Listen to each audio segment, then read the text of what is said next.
My name is Bob Terry. I'm the Executive Director of the IEC Florida East Coast chapter.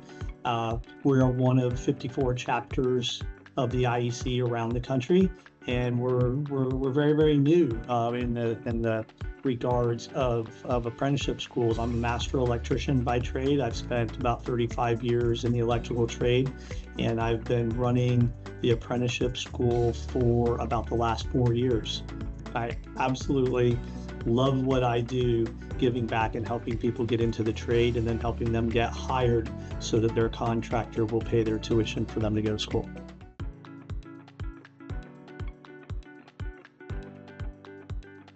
We took a very small, kind of beat up warehouse and made it into first-class lab.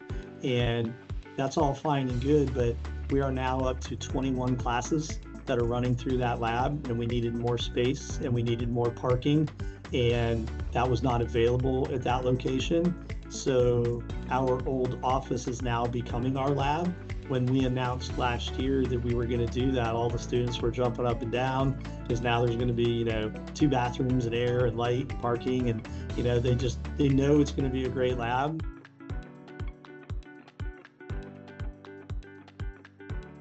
If you're strictly looking for money, I'll be very honest, I was looking for money opportunities because I wanted to build my lab, and my $20,000 or $30,000 budget was not going to give me enough of it as to what I needed.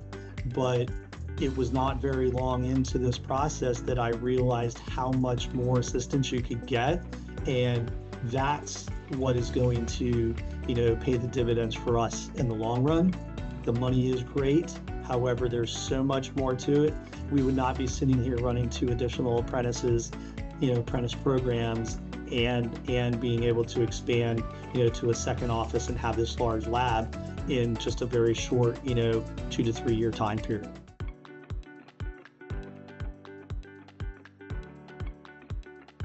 Our attrition rate is completely flip-flopped. I just graduated 24 electricians and 10 low voltage guys. We typically start with 90 to 100, first year students. So over the course of 4 years, we lose about 75%.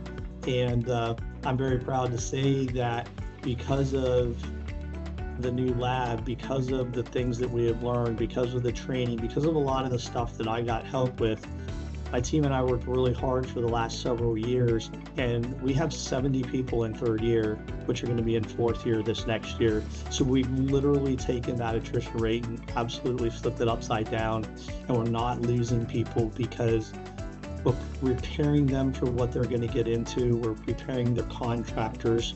We're better preparing our instructors that know our curriculum better now. It's not one thing, it's not one person, right? There's a lot of things that have to happen to get a result that way. That's just a testament for the things that you learn and how you get better and how you don't accept something that's kind of been the norm for many, many years and say, well, that's just what it is. People are going to quit. People are going to not want to be in the trade. People are going to move.